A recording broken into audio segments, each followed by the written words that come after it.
anything incriminating Correct. Everything now can and will be used against you by in a our court of law. AI overlords in the future. Yes, I had a friend that posted on somebody's comment on LinkedIn. They said, um, "There's no need to explain things to anyone anymore. That you can just ask AI." And he posted, "But AI doesn't know everything." And so I posted, "Well, now that you've said that, AI knows it, so we're good." Hmm. And you've heard of Rocco's basilisk? No. This is worth a small diversion. Rocco's basilisk. Um, are you seeing the Google search? Yes. Okay. Hmm.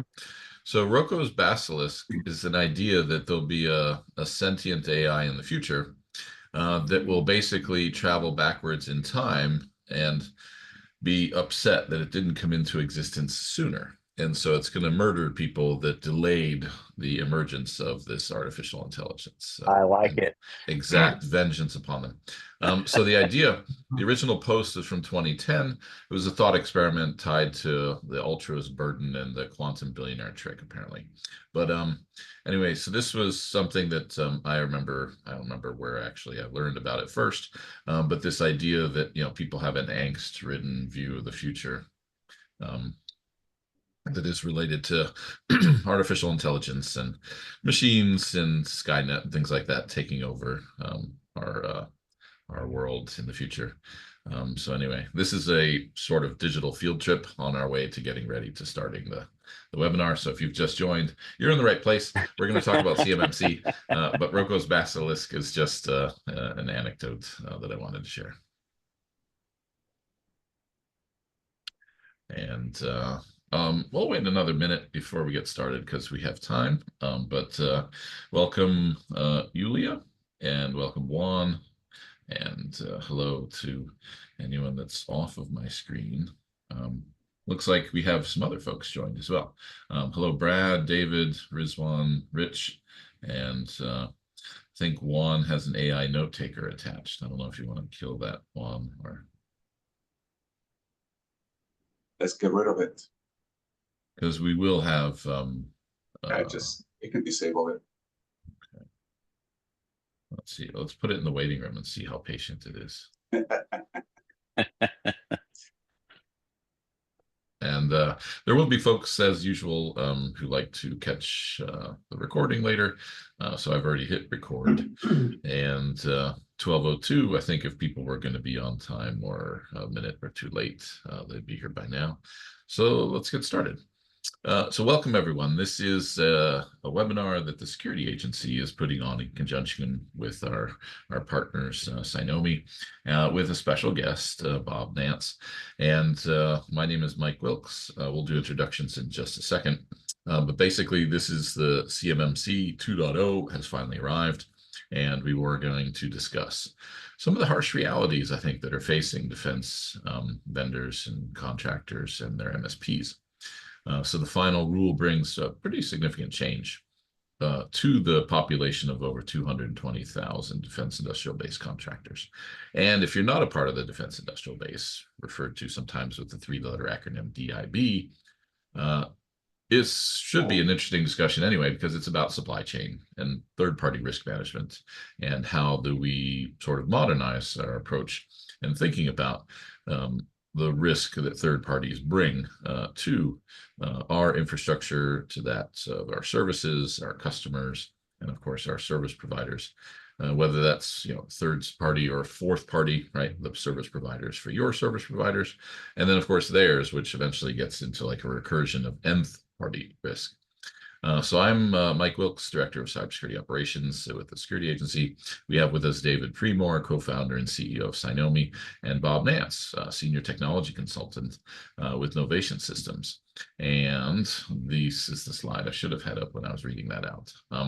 So this idea came together prior to the final rule being finalized, and it's set to go, I think, December, because Juan and I were actually traveling to Nashville, and we met Bob at a conference, and we ended up talking, as one does, usually over drinks after the day's events, and we were talking about how difficult it's going to be for a lot of organizations that are in this position of needing to achieve CMMC version 2. Level 2 is the typical one they'll aim for. But let me have everyone walk around and introduce themselves now that I've introduced myself. David, why don't you say hello, and then Bob, and then we'll ask the folks on the call to introduce themselves as well. Yeah, hi everybody. I'm David. I'm the CEO of Cynomi. My background, Lieutenant Colonel in A200 unit, intelligence unit in Israel, then head of the technology for the Cybersecurity Authority in Israel, and now for the few years CEO of Cynomi. I try to help service providers to provide security and compliance, virtual CISO services, etc. Excellent, thank you. And Bob? I'm Bob Nance. I'm the president, owner of Novation Systems. We've been in business for about 20 years. And our existence is to help people. So we started out in this business helping small businesses, especially just with help desk and just kind of keeping them online. And then over the past really about 10 years, especially since the release of the DFAR supplement that introduced the concept of what is now the CMMC, we have been doing an increasing amount of compliance. We'd already been doing HIPAA health insurance portability compliance, and PCI, which is credit card compliance, and some financial work with people. But this has been really our focus for the past 6 years. So we have a lot of government contractors. Huntsville, Alabama is a hotbed for government work. There's a large FBI presence here. Currently. There's also a large MDA and DoD presence. Defense Logistics is here, Army Aviation, a few other commands. So it's a very busy place. And now that we have this release, we're expecting to see something similar appear across the entire FAR, the Federal Acquisition Regulations, probably within the next 2 or 3 years. And there's a huge NASA presence here. So we expect to see that show up for NASA and Department of Commerce. So we're right in the middle of this. Oh, wait, tell us about your real job. Don't you have a radio show on NPR? I do. I work for an NPR affiliate here in town on weekends. So. Well, great. And I have COVID right now. Oh, I'm sorry to hear that. That's all right. So you're in quarantine there in your office? I am. A couple more days. Plenty of reading materials, I'm sure, available. Yes. Taking medicine and getting rest. Oh, good. Speedy recovery. So let's walk through the list of names that are participating. Just introduce yourself and maybe mention, if you'd like to, share where you work and why you're interested in CMMC or supply chain risk. So I'll start with the people that are listed, not alphabetically, I think, or maybe they are. No, they're not. Okay. Rich, why don't you say hello? Hey, good afternoon. My name is Rich Ronston. I'm formerly the CISO at a company called Construct Connect. And prior to that, I worked at Deltek, and we did a lot of work there, launching a FedRAMP moderate product, as well as NIST 800 171. So CMMC continues to interest me there. Great. Yeah, I started the FedRAMP moderate package for Security Scorecard when I was the CISO there. Nice. And so I know exactly what walking that valley of death is like. Yeah, 2 years of it. Yeah. Juan, how about you?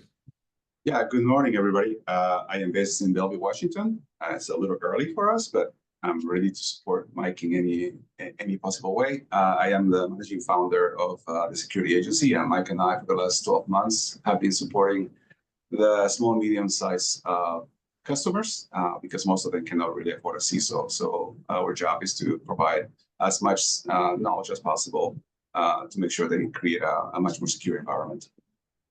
Yeah, we have a good 1,000 CISOs that are looking for W-2 job loss mitigation is what I call it, right? Some 1099 contracting work on the side. Fractional CISOs is the way to go. There's not enough of us to go around.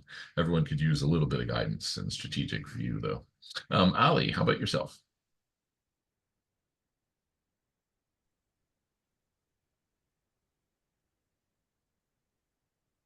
Callie Johnson, are you there?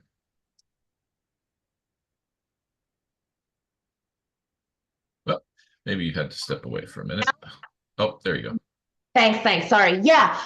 So founder of Bell Tech Services, we're servicing small and medium businesses, and a lot of my customers talk about CMMC, and they want to hear about, well, how can I start bidding on this project? And I'm like, let's talk about it. So I try to keep my finger on the pulse. That's why I'm here. This would be something that I would outsource to someone probably like you, or someone in the industry that's what they do. But again, as someone who's servicing these smaller businesses that, like you just said, can't afford these CISOs, I got to keep my finger on the pulse. Yeah, and you work in the Space Coast. I think we met at the MTS ISAC in Miami last year. We met. Yeah. So we became LinkedIn connections, and then we had a talk. So yeah, over LinkedIn. Yeah. So glad to be here. Excellent. Well, thanks for coming. And next up, I see Brad Mathis. I'm Brad Mathis. I'm with Keller Schrader, a employee-owned IT consulting firm. We've been around since 1978, have about 105 employee owners, and lots of consulting areas, if you will. We have our data strategy team, we have application development, and the information security practice. And so I perform anything from vCISO services to governance and assistance and so on. We do have some clients that have been needing to be either CMMC level 1 or 2 compliant. So we've been helping with some advisement there, some basically some readiness assistance. And as far as clients, ours range anywhere from SMB size all the way up to Fortune 500. And that's pretty much us. So we service primarily I'm out of Evansville, Indiana. It's where our headquarters are. We are Evansville, Indiana, Nashville, Tennessee, and Bowling Green, Kentucky is where our offices are, but we do have clients in all 50 states. So that's us, and we are a Cynomi partner. Excellent. Welcome, Brad. And I appreciate the worker-owner model there. No antagonism between workers and owners if you make all the owners workers and all the workers owners. So right. I set up a worker-owned cooperative in California many years ago called Click Services, and it was a great model based on Arizmendi Bakery and the Mondragon model of building out businesses in Spain. So thanks for joining. Next up, I see we have David Tortora. Oh, okay, no mic right now, but looking to get into doing CMMC audits is David's comment in the chat. Very good. Dirce, did I pronounce that right? Yes, can you all hear me? Yes. Yes, Dirce Hernandez. Currently looking for my next opportunity, but very, very interested in CMMC. I live in San Antonio, so this is Cyber City, USA. A lot of people, a lot of organizations are ramping up their CMMC efforts for what I can see. So any chance I can learn and get knowledge on CMMC as a whole. I do have industry experience in cybersecurity regulation and compliance in financial services, state government here in Texas, but always looking to upskill and, learning more about CMMC. Thank you. Excellent. Well, thank you for joining. Then let's see. Rizwan, I think you're the next name on my list to say hello. Hi, guys. So I'm working for Strategic Alliance Consulting. We are a cybersecurity consulting firm. We help companies in getting compliant with FISMA, SOC 2 compliances. So CMMC is the next one that we are interested in. So I thought this would be a good opportunity to learn about it. Excellent. Well, thanks for joining. I hope we give you some good information. I suspect we will. And then last but not least, Yulia, hello. Hi, thanks for having me as well. I am a researcher in healthcare and in education, so HIPAA, FERPA are top of mind for me, and I am here to learn about third-party risk management and the newest rules. Excellent. Well, thank you all. And I think that's good for introductions. The only thing else I would mention, I guess, is that we're having a little demo later in the call to show, the Cynomi platform, because it's very useful for MSPs and for virtual CISOs or fractional CISOs to be able to do a lot of compliance work with multiple clients. And so we're a customer at the security agency, and I look forward to taking any questions and showing you around a little bit on the login, just to give you a sense of how that looks. Because getting ready for CMMC, you could do a readiness audit, for example. We'll talk about that in a minute. So the agenda is, what is the CMMC 2.0 rule? Why does it exist? And who does it affect? Then broaden the discussion a little bit more from that area. We'll talk about strategies for improving third-party risk management. And I actually did a preview discussion of this topic presenting in Austin a couple of weeks ago for the Millennium Alliance. They had a CISO transformational assembly, they call it. And so I led an executive roundtable. About 15 executives showed up for this session, and a lot of them had plenty of years of experience doing compliance and working in the defense industrial base. There were also folks in attendance, from big pharma and from banking, as well as folks, like I said, that have worked as contracting in different armed forces branches and for the service providers for those organizations and contracting. And then lastly, we'll talk a little bit about the future of managed service providers, and then open it up for QA, and like I said, do a little demo of the Cynomi platform. So starting it off, and I will yield to the expertise of Bob after I say a few things. So in my mind, the cybersecurity maturity model certification, CMMC, is a framework. Okay, so it's not a it's not a certificate per se. It's a framework for certifying, though. And after many years in the making, on October 15th, 2024, the Department of Defense published its final rule to establish the CMMC program, amending Title 32 of the Code of Federal Regulations, CFR. There's 3 levels with level 2 maturity, I think, being the most common that will be sought. And then I have another little bit that I wanted to mention as well. And then, like I said, I'll ask Bob to unpack some of the FUD and talk in more detail about it, because he's been doing this for a long time, working with NIST 800. Let's see. Mike, can't see the slides. I am sharing slides. Can everyone see them? Okay. Juan, I think you have to switch your gallery view to include the presentation of the slides and not just the participants. Is that good? Yeah. Okay, so this proposed rule is necessary. I read, some of the original documentation in order to sort of summarize it. It's necessary, and I think it's an intentional culling of the herd of service providers and contractors to create a secure and resilient supply chain. Why? Because we need to address some of the threats to the U.S. economy and to the national security of our economy from ongoing malicious cyber activities and preventing the theft of hundreds of billions of dollars of U.S. intellectual property. Anyone that would doubt whether this is true would just have to look at the perfect copy of the Joint Strike Fighter that China has, and to realize that down to the last millimeter, these plans and details and investment and research have been wholesale pilfered and shared by various agencies working for other governments and otherwise. And of course, I have to mention, just because we always talk about nation state threats and we always talk about organized crime and ransomware, but there is another element on the table that's kind of always been there. And you might think of it as like hacktivists and hacktivism, but I like to refer to it as the bored teenager problem. So we now have nation state level threat actors that are literally bored teenagers that are doing it for the lulz, breaching billion-dollar organizations just for fun.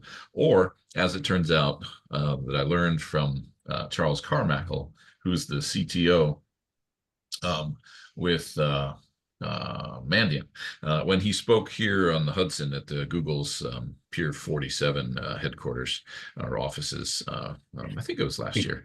He talked about how they bring on a ransomware call when they come in. Mandiant's one of those sort of agencies that's always in the breach disclosures, like, a world-class professional, incident response and forensics firm has been retained to further investigate. They usually mean Mandiant. Mandiant brings a high school guidance counselor onto these ransomware calls now, because some of the kids that are doing this are being bullied, and they're being bullied into doing crimes in order to have bragging rights and in order to try to impress the bullies at their schools. And so it's crazy, right? ChatGPT, obfuscation of code, writing malicious novel malware has been democratized. The democratization of crime means that bored teenagers are operating at a nation state level, or at least a level that we once reserved for well-funded nation states and organized crime. So that's part of the attack surface, part of the sort of ongoing milieu of risk that we've been experiencing lately. And previously to the CMMC, there were basically a bunch of self-attestations that were being provided by contractors and suppliers to the DoD and to other agencies. And there was a DoD Inspector General 2019 report, which demonstrated that contractors were not consistently implementing or any of the mandated system security requirements for safeguarding CUI. This acronym controlled unclassified information. So when CMMC 1.0 came out, it was, I think I'm being polite here, right, Bob, and saying it was an abject failure. It was finalized in 2020, but it was never adopted. It was never used. It had 5 levels. It didn't align with NIST SP Special Publication 800-171, which is the main framework used, for CUI in the US and Canada. So with that sort of little bit of context, high level, again, my summary, you tell me a little bit about the history of CMMC. Where did it come from? Why do we need it? And where is it headed, Bob? Well, I think you got a good start there by bringing up the Department of Defense report from the CIO's office saying that nothing happened. This really came from Missile Defense. Missile Defense went specifically to a very large contractor, the same one who can't seem to get astronauts out of the space station. And they found that they had written, so basically after you've done your internal assessment, this was under the old program, under the NIST 800-171 plus the DFARS 252, whatever, 7012. No, is it 7012 was the first one? I think it's 7012 is the first one. Yes. Under that, you could self-attest that you had met so many requirements of the NIST 800-171 and that you had a plan for the things that you did not do, known as the POAM. In the case of this large contractor, they had a POAM that had dates that exceeded 2035, that they were going to get two-factor authentication on some of their systems by 2035. And so Missile Defense said, that's not good enough. And Boeing said, hey, that's the rule. We're just following the rules. And they said, okay, we need a new rule. You have to unpack the acronym POAM for folks that don't. Okay, so a POAM is a plan of action and milestones. So the idea being that, let's say you want two-factor authentication on your mainframe application. It wasn't written for two-factor authentication, so now you got to go find somebody who wrote something in Ada in 1985 and have him come in and reprogram the system to allow for two-factor authentication. So that's obviously not something you can do overnight. You have to have a plan. So you're going to say, okay, our plan is to have it done by the end of next year. And these are the milestone dates. We're going to have a beta test by this date. We're going to have first delivery on this date, finalize the testing, and then we'll have delivery on December 16th or something. So that's your POAM. There are literally hundreds of those items that can be listed when you start putting down all the applications you use, all of the authentication systems you use, all of the hardware that you use, all of these things. Let's say you went out and bought a bunch of laptops 5 years ago and they only have TPM 1.2 modules in them. And in order to be able to encrypt your hard drives to the newest standards, you have to have TPM 2.0 modules. Well, they're on the motherboard. So there's nothing you can do about that except replace the device. And obviously you can't go out and buy 300 laptops in one day. You're going to say, okay, over the next 3 years, we're going to buy this many, and this many, and then we'll have it done. Generally, those are acceptable. As long as you're moving forward towards a more secure system, you are usually accepted. Now, prior to CMMC, all you had to do was say, yes, I'm done. And you could send them a letter if you wanted to. You just let your prime contractor or your government contract officer know that we have met these requirements. Oh, and by the way, if you want it, here's a copy of our POAM. After they discovered that so many contractors were just writing letters and not actually doing anything, they decided they would come up with a new program. That was what CMMC 1.0 was, which by the time it reached its final version looked like classified document protection. It was absolutely ridiculous. There was no way that a small company could possibly do what was being asked. So it got trashed. And once it was trashed, they decided to come up with CMMC 2.0. It's a lot easier, but it's not easy. It still takes a lot of work. It is still based entirely at level 2. It's based on the NIST 800-171 with a few additions. You have to be a member of the DibNet, which is a industry-driven program that requires that you have a certificate or a device that allows you to log into the DibNet's website so that you can produce reports if you are ever breached, because they're expecting that people will be breached. And in my experience, people will be breached. I had a meeting with the FBI just a week ago and with one of my customers, and they said, it looks like somebody's after you.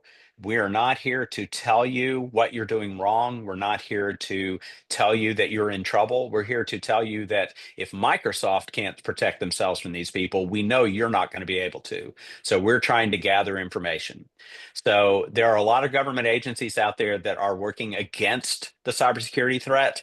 The F-35 fighter, as Mike mentioned, the Joint Task Force fighter, is just the key. We actually called in 2017, we called this the F-35 rule because we figured that's what it was driven by, and we're pretty much true, because the F-35 looks just like the one that we decided we were going to build, and the Chinese built it.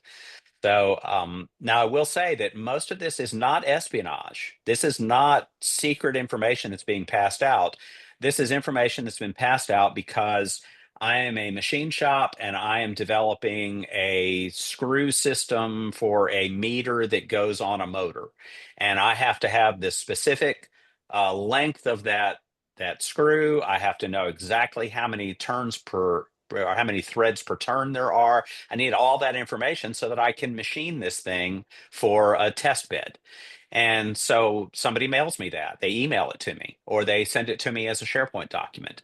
And I haven't, I mean, it's not classified information, it's just a screw. But now that information is compiled, and what do you know? AI is really good with this stuff. That information is compiled and it shows up on somebody's desk in Russia or North Korea or something similar. And now they have the specification for this test bed. So now they can start reverse engineering and figuring out how the system is working. So that's the information they're trying to protect. None of this, like I said, none of this is classified. We're not talking about atomic weapons. We're not, or nuclear weapons. We're not talking about encryption algorithms. We're talking about basic things like the thickness of the rubber in the tire. There are just certain things that if you get enough of that information, when I was in the Navy, I was told that conglomerations of information is just as bad as having given out classified information. That's very true. We watched an M1 tank video from 1980 something that shows an M1 Abrams going across a field, and it was released by the Army to show this M1A1 and with great things it could do with a top speed of 35 miles an hour. And as soon as the video went out, somebody figured out from the video, based on frames per second, that it was traveling at 55 miles per hour. So that was classified information, but it's not classified anymore because it was just released to the public because someone was an idiot. I mean, someone didn't think about what they were doing.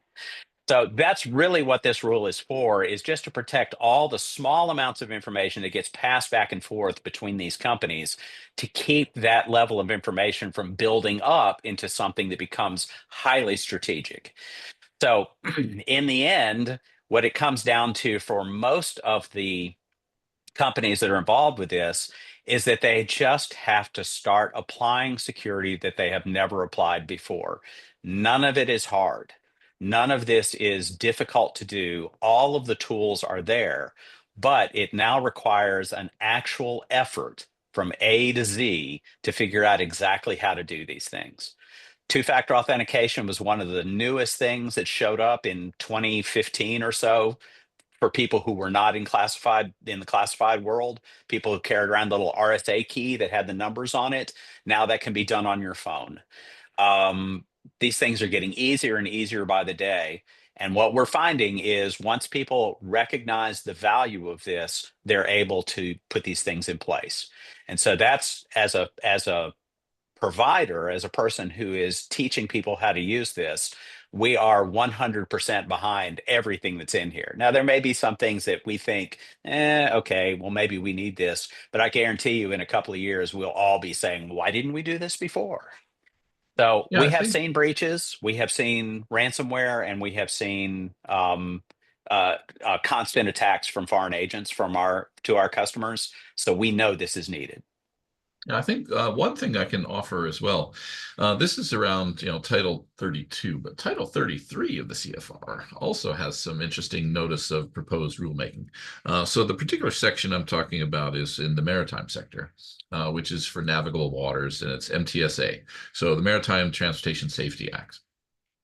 There's a notice of proposed rulemaking coming up, which is basically DHS cascading down through the Coast Guard into, a good 12,000 facilities around the U.S., of which maybe 3,000, 4,000 are large enough to need to have a CISO, to do red team exercises, and to do pen tests, and to do tabletop exercises. And these are all not bad things that are like an overly burdensome sort of requirement to introduce.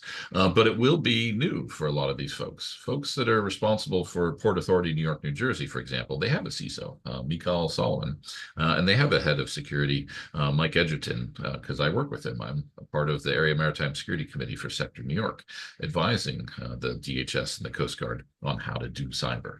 But really, a lot of them started, let's say a smaller port, in Texas or in Florida somewhere, Port Manatee or something, I think is one of them I remember the name of.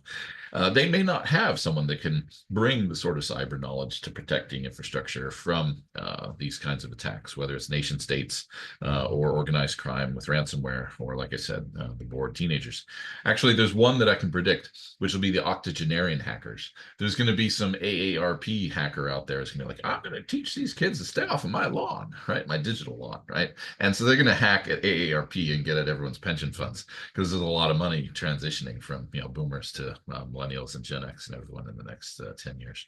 But anyway, so the idea here is it's not just the defense industrial base that is thinking about raising the bar and coming up with some really basic stuff. This is not rocket scientists. This is not 0-day special quantum algorithms, which we should be playing around with and preparing for when they get tested and verified as well. But in general, this is basic hygiene. This is brushing your teeth and flossing. This is something everyone should be doing with their digital assets. And if they've not, and if they've just been getting by at testing that they do it and they haven't, guess what? They're not going to be doing it anymore. They're going to eventually be called out for that. So I wanted to just mention, like I said, that the notice of proposed rulemaking in the maritime sector is going to be protecting the industry and all of the trade and the economy and the engine of our society, essentially. The next piece that I wanted to dive into for a minute, and then again, we can ask some of the folks here who have experience in this area, because some of you mentioned it when you introduced yourselves with FedRAMP and things like that. Because there are some things like, what is it? FIPS, what is it? 140-2. That one just drives me crazy. Why that's such a tentpole for FedRAMP, but we can complain about that in a minute. So who does the CMMC affect, right? The 2.0. Small and medium-sized businesses that provide services to the defense industrial base, which handle controlled unclassified information, CUI. And given the size and scale of the defense industrial base, the DoD itself cannot scale its existing cybersecurity assessment capability to conduct on-site assessments for approximately 220,000 DoD contractors and subcontractors, even if they were to do it once every 3 years. And that's an interesting definition of, continuous. The Department of Defense, do you do continuous monitoring? Yes, we audit our Air Force bases every 3 years. For me, continuous monitoring is like 5-minute time series data sets, right? Where you're testing to see if the thing's vulnerable every 5 minutes. But anyway, so for some values, your mileage may vary, for continuous here. But anyway, your thoughts, Bob, on who does this affect, and give an example, maybe not naming a company, but a 10-person shop, that's going to have to do something different because of this, right? So we have currently we're working with a company that has 4 employees in their office. They have about 60 employees that work at medical facilities for the military. And they're now they've already been required to do HIPAA protection, even though they don't actually handle any HIPAA on their internal devices. That's all done at the military bases.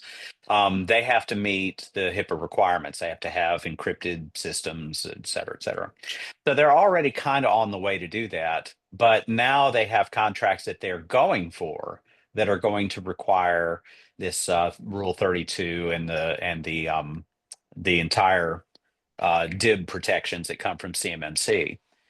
So they have asked us to help them move along that path. And we started working on it. And then we told them that they're going to not only have to pay more for the services that they have, because they have to add in extra logging, extra external services. We've added a SOC, security operations center, to be able to monitor their systems 24 hours a day. As we add these things, it's a little bit at a time. We're trying not to kill their budget all at once. But these are companies that generally their budget for IT in the past has always been some licensing and a couple of new computers every couple of years. So you're talking IT budget of less than $10,000 a year.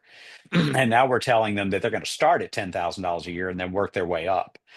As we've moved forward with them, we've also started talking to some assessors that will have to come on site and give them their actual assessment that they will load into the DIB.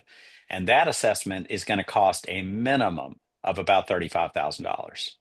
So we have companies that had a budget of $10,000, maybe $10,000 every 2 years. Now they're talking about having to come up with $35,000 every 3 years minimum. So this does affect, and as you said before, Mike, this is sort of like a culling. You're trying to get rid of the companies that aren't serious about this and aren't willing to put their money into it. But at the same time, you're also going to lose a lot of talent out there for companies that are so small that they don't have a budget for this. An advantage to this is that you're going to come up with a stronger defense information base for, at least at the beginning, because you're going to have the smaller companies falling out, but you're also going to lose a lot of talent. And so that's going to require eventually that you end up having that talent get sucked up into companies, and you're going to have a lot of aggregation where companies are buying other companies so that they have the basis to be able to do this. Yeah, and I think For a that's small, an go ahead. intended effect, right? And so if there are 10 MSPs that can be pulled together and standardized and can afford to do things in a way, and I like to point out, you don't always have to buy a commercial off-the-shelf software, COTS, as it's called, Right. to solve for some of these things.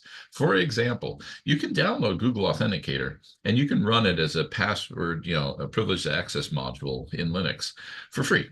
You don't have to go to Okta or Ping Federate or Duo or any of these major service providers to meet some of these requirements. And so that's why it's useful to know about some of the open source and free solutions in order to get that level. But at the end of the day, there's no sort of free open source equivalent to the actual assessor coming in and paying that Right. burden. Right. Right. We actually have one company who is in the aviation industry, and they provide a piece of software for autopilot. And they are now being told that they are going to have to meet CMMC level 2 because the FAA has told them that if you want to continue this contract, this is what's going to happen. And so they have done exactly that. We are running as much open source as they can because they run entirely in the Google Cloud.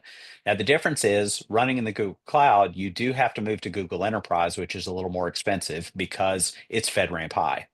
And the Google that you would buy, just Google Workspace for your small business, is not FedRAMP listed at all. You have to be at least Google Enterprise.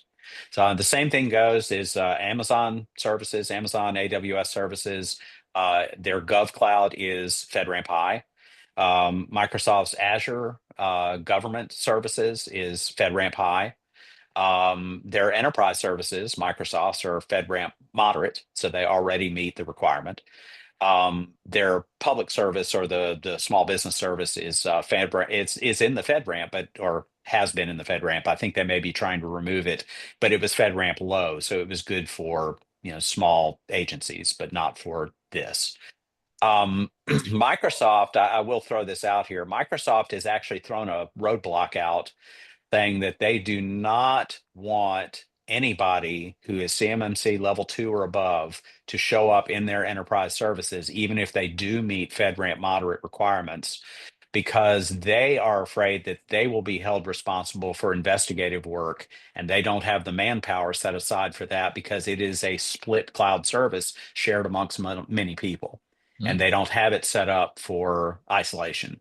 So even though they are in the FedRAMP catalog at a moderate level, they do not want you using it for this. And they really want you to go to their GCC services or their GCC high services. GCC high is basically they build you a data center built on their platforms, and everybody gets their own. There's no shared resources.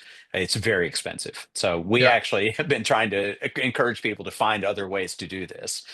I think that's one of the strategies to point out, maybe at this point in the discussion. There are companies that have built MSP and MSSP, right, Managed Security Service Provider infrastructure, on AWS GovCloud and in Azure's GCC. My understanding, rough order of magnitude, 30% premium on top of whatever your AWS build and bill is now. You moving to GovCloud is going to cost you about 30% on top. And that's going to help you get an apartment in a building that is zoned for, FedRAMP work, or for FedRAMP moderate at least, or CMMC 2. And so a lot of folks will choose to do that. They'll just have to pick up and not run some on-prem servers. I call them Harry Potter servers, right? They live under the stairs sometimes, in a sort of data center closet, in a building. Just move to the cloud, right? You don't need to run these things on-prem. You have an internet connection. It's pretty cheap these days. You don't even necessarily have to have an MPLS VLAN and VPNs and things like that. There's all sorts of ways to do, MFA in the cloud with the edge networks, with Zscaler and other types of apps that are presented in a secure manner that meet this requirement. But that's going to be a lot of people's approach. If they do stay in the business of doing and serving this community, they're going to have to get an apartment in a building that was built this way. Why? Because it's US boots on US soil. That's one of the requirements for FedRAMP moderate, for example. So you can no longer run your production DevOps crew out of Mexico or out of Argentina or out of India, right? Mike and Bob, I have maybe a comment or a question. We're talking about following a framework. And we're talking that lots of requirements can be easily fulfilled, but I guess that part of the problem is how to manage so many requirements. So maybe the management of these requirements is more difficult for following part of the requirement within the framework. Do you see? And I believe David's just introduced his company. Yeah, no, I believe that's a good natural comment to take us to the next couple of slides, because the idea is that even if you bought all the right ingredients, right, to make a vegan cake, right? You're still going to make a really shitty vegan cake the first time you do it, right? Because it's about the process and the recipe and the experience and how to do that at scale. So let me jump forward a couple more slides and we'll jump into the demo in a minute as well. So I think this was, yeah, who does it affect? And by the way, Gen AI produced an all-male cast in this photo, and I went to another AI and said, turn this photo, which I really like, into an all-female cast, right? Because there's such a gender bias, you know, that only men are involved in technology, you know, but anyway, so that's where this image came from. But here we have a couple of questions that we can dive into, and then we can look at the platform to see how would you manage, you know, like a dozen clients as an individual and help them all achieve this process of baking a good vegan cake, right? Not to say that Cynomi is a vegan cake shop or factory, but that's my analogy for the moment. So, so one of the questions I like to pull up, how do you effectively assess and prioritize third-party risk across different types of relationships? You have suppliers, contracts, or service providers, and what philosophies or tools you have. And so here I might call out Brad. I think you had mentioned that you had done a FedRAMP moderate previously. Oh, that wasn't me, not FedRAMP. Oh, sorry. Then it right. must have been who was on the call that was talking about having done FedRAMP moderate? Not David, because he was with no microphone. Was it Rich? Yeah, that was me. I mentioned that in the intro. Yeah. So how do you how did you prioritize your third-party risk and your it's called the ABD, right? The application boundary diagram. What was in scope for FedRAMP, and how did you manage the outsourcing or hosting of that? I presume you were a cloud-based. Yeah, we went, I'm trying to recall some of it because it was a while ago. It was AWS GovCloud. We were moderate. The boundary definition, yeah, I can't recall the specifics, but I know we had to define that very carefully, in particular with third-party connections, so many things, API and whatnot. So mapping every dependency, every call, everything within the application took quite some time. That's why I mentioned like 2 years of time to get that level of detail and understand where that data is going. That's the bottom line. Yeah, when we started the project at Security Scorecard, where I was the CISO and we did our FedRAMP moderate, we had to put together at least $1 million, $1.5 million to go through that first year, right, of getting ready for the documentations, the policies, the SSP, the system security, what's it called, policy, and it's a document that starts as a 340-page Word document, and that's even before you filled it in or answered any questions to do the FedRAMP process.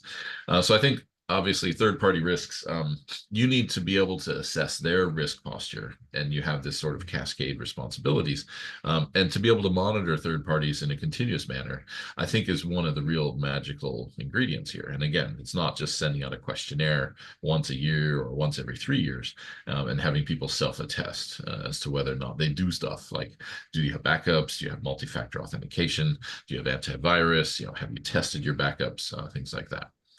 So one of the things that we can jump into, since I see that we're about 10 minutes left, and I want to leave a little bit of time to go through the process of looking at what does this actually look like for an MSP using Cynomi, or for a CISO supporting, you know, a half a dozen clients in this way, a different multi-tenant type account. And then, of course, some of the questions we could talk about at the Q&A at the end. Best practices for developing continuous monitoring and having a resilient response plan. When, for example, you know, it doesn't have to be a cyber attack, right? It could just be CrowdStrike shooting themselves in the foot on July 29th earlier this year, right? And all these Windows machines going blue screen, and no one could travel on planet Earth except for 2 airlines that were still running Windows XP, and so they weren't affected by the CrowdStrike Windows outage. So that would be one of the things we could fill the last few minutes with. And so as we head into that, let me just give the last couple of slides that I had prepared. There's going to be, you know, an important frequency of inspection that's going to increase. You're going to have actual risk assessments and assessors coming in, no longer self-assessment or self attestation. So MSPs are going to have to evolve or die if they're going to stay in this sector. They're going to have to ensure, businesses are going to have to pick MSPs that don't just look good on paper, but that actually have achieved these levels of compliance. And have processes in place, not just tools. Tools are easy to swap. It's mindset and tool set that are very different, right? Changing a company's mindset to say, oh, we need to have an audit trail, we need to have a ticket, we need to have an approver. We can't just go and fix things. And that's what a lot of smaller and medium-sized MSPs are busy doing. They just want to get it fixed. And they don't care who approved it, was it documented, did they have a rollback plan, things like that. So there's going to be a lot more good partnership required for managed service providers and managed security service providers. And then in terms of costs, this was the big discussion at the roundtable I did in Austin. A lot of folks were wondering, what's it going to cost to get at these different levels? And so this is just a soft cost of $4 to $6K just for you to think about your basic hygiene and to decide whether you're in or out. And that's going to be, an assessment that can be done, with Bob or with the security agency.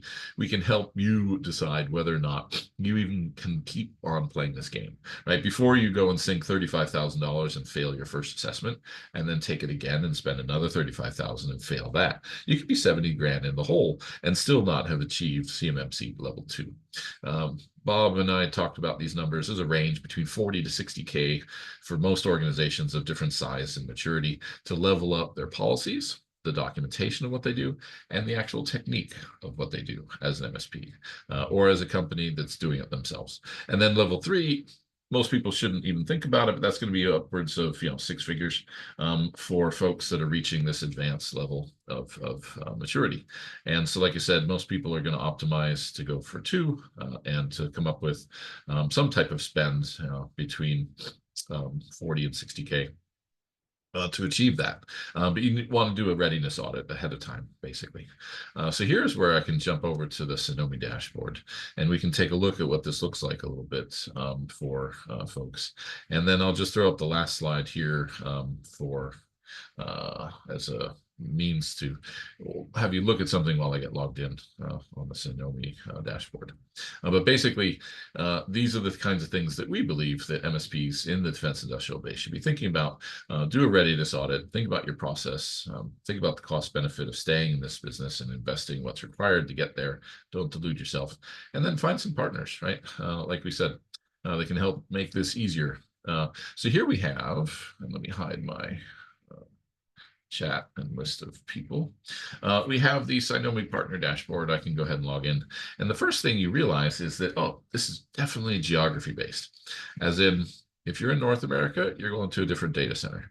If you're in Europe, you're going to a different data center. And if you're in Israel, you're going, I presume, to an Israeli data center because of the sort of geo provenance requirements for where does this data that you put for your risk assessments live. So I'm going to go ahead and sign into my North America here. And I have my login. I think I saved it in my password vault. Yes, I have it ready to go. So I have this user called sgreen, which is my test user. And so what you'll see here is I have several different organizations in my profile. So obviously, you can have multiple users doing different work for different entities. So it's a multi-tenant platform. And so I have something called Angarum Networks, which is a domain name that I bought that I haven't done anything with yet. Drift Operatic, this is the domain that I bought for my son, which just hosts his favorite gamer videos and some of his links to some of his recordings of playing games like FIFA World Cup and Fortnite and things like that. Johnson Security Bureau, which is the parent organization of the security agency, and then Saucy City Green, which is a test account that I have. But let me show you Saucy City, for example. So this is a typical dashboard for someone that's going to be responsible for the security and governance and risk and compliance of an organization. And you can see that there's a posture score and a monthly trend. And I've taken 3 different levels, actually more than 3 different levels.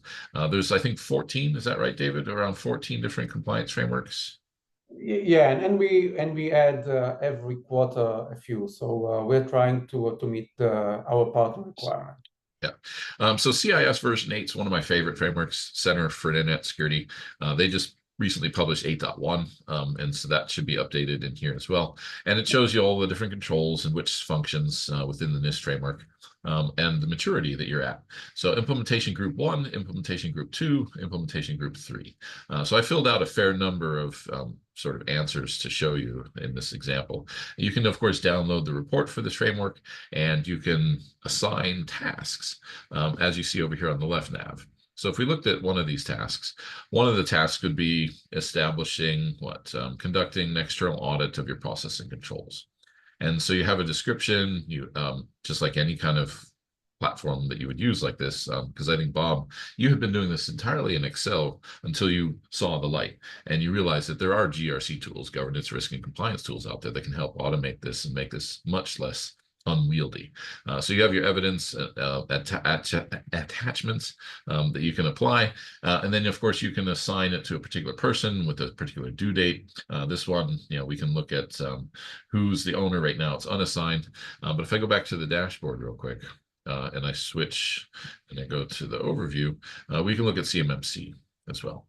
And so now we see the different domains and which controls are implemented, which ones are not implemented, and which ones are not applicable, and which ones are partially implemented. And so that's your basic concept of what this would look like, except you would have multiple clients here, and you would then assign specific tasks to individuals working in it. Is there anything in particular you wanted me to browse while I'm logged in here, David? Yeah, I think seeing the controls is important. So we give you the Cynomi tasks that mapped to each control. So if you click here, you see the task in Cynomi. And what is important that we are trying in Cynomi to make your life easier, to save time to the MSPs and MSSPs or cyber consultancies that are providing the service. So we are doing the onboarding and the questionnaire in a only one-time process, and then we map automatically to all the different compliance. So you don't have to answer the questions more and more times. Yeah. So I think that answers David's question in the chat. David was asking, how does this differ from the free tool CSET from CISA? So CISA has a way for you to work with some of the frameworks like that they would support, but they don't have the sort of answer a bunch of questions once and then have 5 different frameworks filled out for you. So there's sort of this one-time ingest process that's a little bit different. Yeah, more than that, we see Cynomi as a cybersecurity first approach. So we are trying to custom-made the framework, or we create a custom framework for you to follow, which composed of the different, the basic hygiene that we think that every company should follow, and the additional components from the different compliance and other frameworks that you want to follow. So it's not one size fit all. It's a custom-made framework that you should follow in order to get the right posture, which is demonstrated to you in the dashboard. This is one thing. The other thing that we are combining scanning that can be matched as an evidence to so currently there is no scans, but we could have external scan from Cynomi, internal scan, and we are integrating with other scanners that you might already use, like Qualys, Nessus, OpenVAS, taking information from Microsoft Secure Score, and we are continue to add more and more applications and integrating it with the questions that you answer. So we want to be very precise and holistic, and to give you the ability to follow and to create your plan, your cybersecurity and compliance journey, and to do it in a most effective way. Another thing which is important, going to the tasks that we are, and this is different from compliance, we are trying to help you to prioritize the tasks that you have to follow in order to, you need to meet the CMMC level 2, and you actually have to do everything. But what is the right order? What are the first step, the next step? What are the 10 top tasks that you should do in the next quarter? This is something that Cynomi helps you to do. And getting into the tasks, we help you to understand what you should do in order to fulfill the task. So we want to help the CISO, to help the MSP to understand how they can make the implementation and make it easier for them. Yeah, and it gives you an estimated level of effort as well for some of the tasks. And so for this case, you need to have an external audit of your cybersecurity processing controls, right? You can't just fill it out yourself. A third party has to do it. That's a requirement for many different frameworks, not just CMMC, not just CIS top controls. And so if you do have this, the fact that it's mapped through to the different frameworks allows you to attach an external audit that you had someone perform, and as you add it as evidence, and then you can set the task, to be repeated once a year, and you work with that third party to plan it and put it into effect, and then it will satisfy it across the multiple dashboards that we're talking about here. So this is a risk management dashboard that talks about some of the open tasks, some of the things that are maybe most critical. These would be the 16 tasks that are critical that are not started. And so that's where you would then go through and say, okay, this one I assigned it to a sales user just for fun, right? Annual business continuity policy review. You need to have a BCP plan, right? You need to have a business continuity policy and plan. And someone needs to review it, and you need to repeat it annually. So really, this kind of stuff is not impossible. It's not overly burdensome, but it is burdensome. And so I think here I would open it up to any questions, for the last couple of minutes. Folks can stay on. I'll stop the share. Actually, there was one thing I wanted to throw up so that we have it in the recording, which would be me putting up the QR code for the mail to tag, so that if you wanted to ask for a copy of the slides or you wanted to follow up, our contact information can be shown here. Let me share and put up the QR code, and that'll put it into the recording. So this is not a hack, right? This is just a mail to tag. You point your phone at this QR code, and it'll generate an email to me asking for a copy of the deck, and we can follow up and reach out. But I have been and am always Mike Wilkes. I'm happy to speak further with anyone that wants to learn more about third-party risk management, cybersecurity, how you could potentially contract with the security agency for a fractional CISO to help you get started. You can start with a bundle of 10 hours and see how it goes. Eventually, work a variable plan for the rest of the year. You could do 20 hours a week, 20 hours a month. It's really quite flexible. And then, of course, Bob is available as well. His information is here in the slides for follow-up if you want to talk with him, because he's much closer to the defense industrial base as a practitioner. And then I'll check and see what kind of chat questions we have. Let's see, checks Mike's screen. Oh, I think that was just the follow-up with Juan. How does this differ? Okay, I've used CSET tool with clients for various readiness assessments. CSET's very thorough, more of a point-in-time tool, not as manageable as a living document. So it'd be harder to harmonize multiple frameworks. So he's not knocking CSET. Brad's not knocking CSET because it is a truly powerful tool, but he hadn't heard. You are a Cynomi partner. Oh, okay, great, good to know. So any questions for anyone that's still on that wants to ask a question and see if we can help give an answer?